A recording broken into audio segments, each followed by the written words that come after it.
जहां पर वो सबको बुला करके और समाज के आखिरी छोर पे बैठे हुए व्यक्तियों के प्रतिनिधि भी, नॉट ओनली दैट,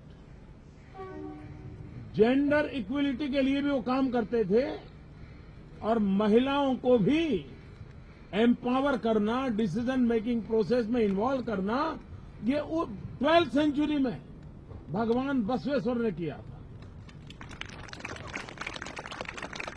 हम लोग मैग्ना कार्टा के गौरव करते हैं। अभी मैं जब डेविड कैमरॉन के साथ था तो मैग्ना कार्टा की चीजें मुझे दिखा रहे थे,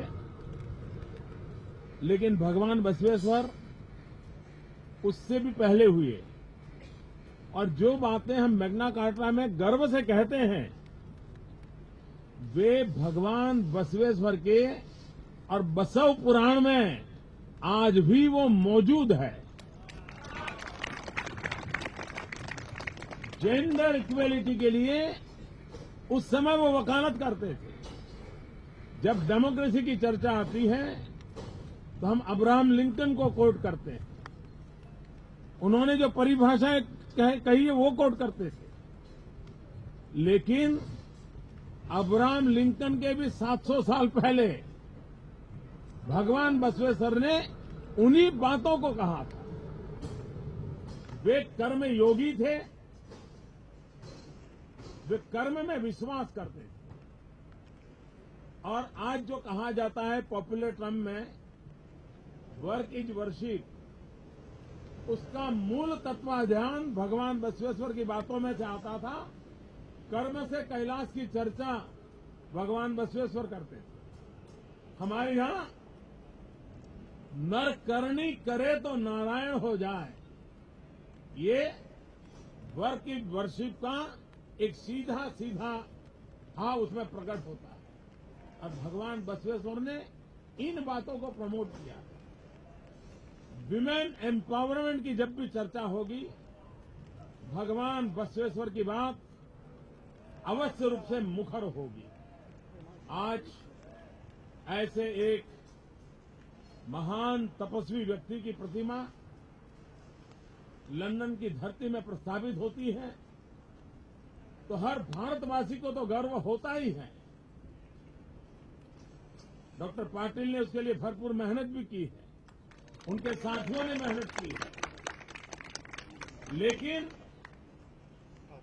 डेमोक्रेटिक वैल्यूज में जिसका विश्वास है उनके लिए ये हमेशा हमेशा एक प्रेरणा का तीर्थ बन करके रहेगा, ऐसा मुझे विश्वास है।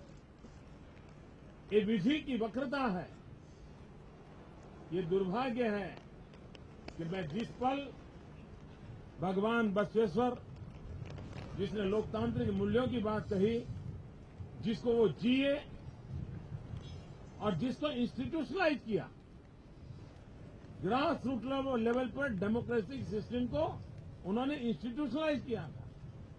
ऐसे महापुरुष की जब मैं प्रतिमा का अनावरण कर रहा हूं, उस समय मेरा हृदय कुछ बातों से बड़ा भारी सदमे से भरा हुआ है।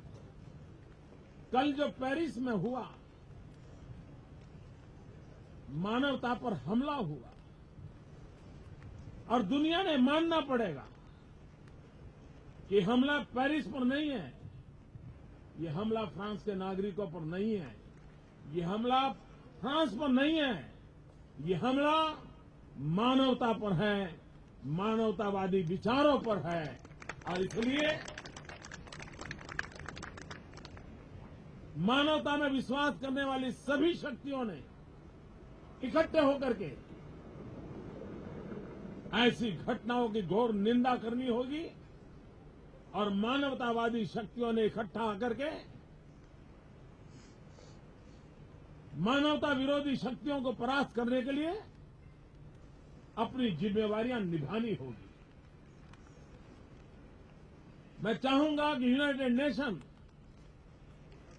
जो 70वीं अपनी वर्षगांठ मना रहा, 70th बर्थ एनिवर्सरी, वे अब समय न बिताएं कि जल्द से जल्द यूएन टेररिज्म के डेफिनेशन करें। प्रस्ताव उनके सामने पड़ा हुआ है ताकि पता चले कि कौन आतंकवाद के साथ है, कौन आतंकवाद की मदद करता है, किसकी आतंकवाद के प्रति कृपा है और कौन है जो आतंकवाद के शिकार है, कौन है जो आतंकवाद का विरोध करते हैं, कौन है जो मानवतावाद के लिए अपने आप को खपाने के लिए तैयार है। समय की मांग है कि अब इन घटनाओं से विश्व की मानवतावादी शक्तियां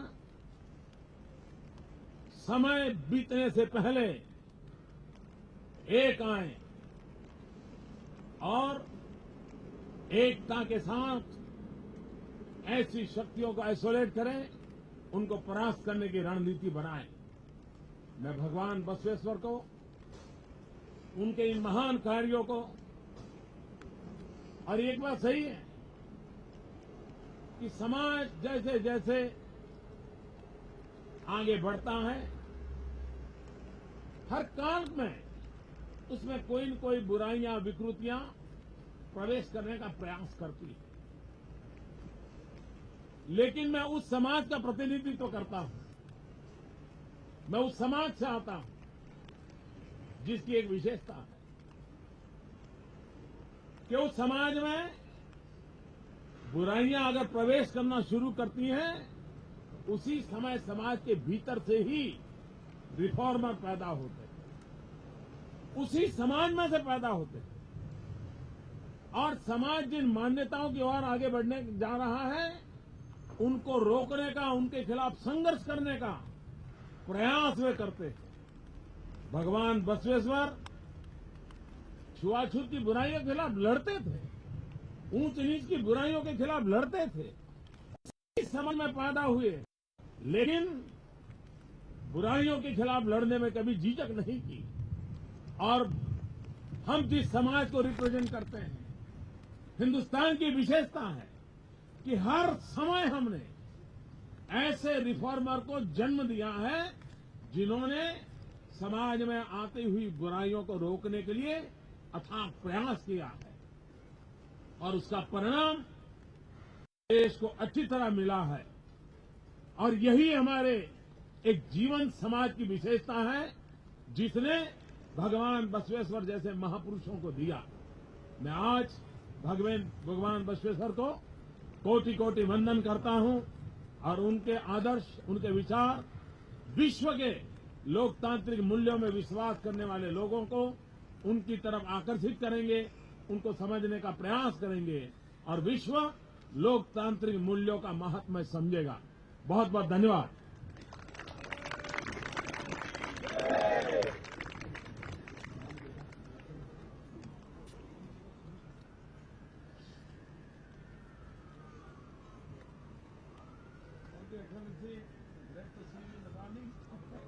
बैठ जाइए please.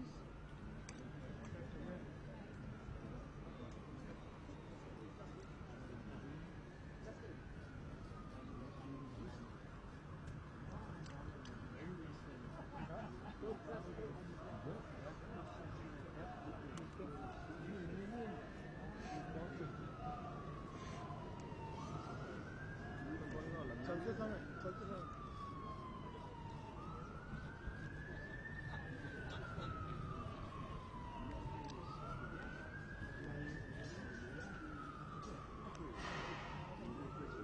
Please, slowly, please.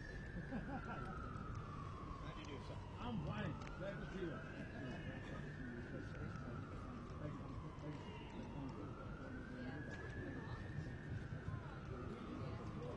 Oh, sorry, you're here. Excuse me.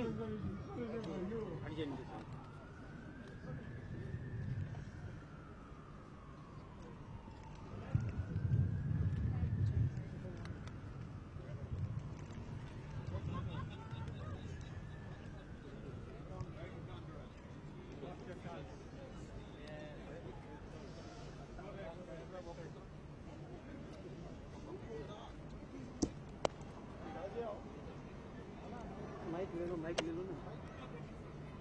मिला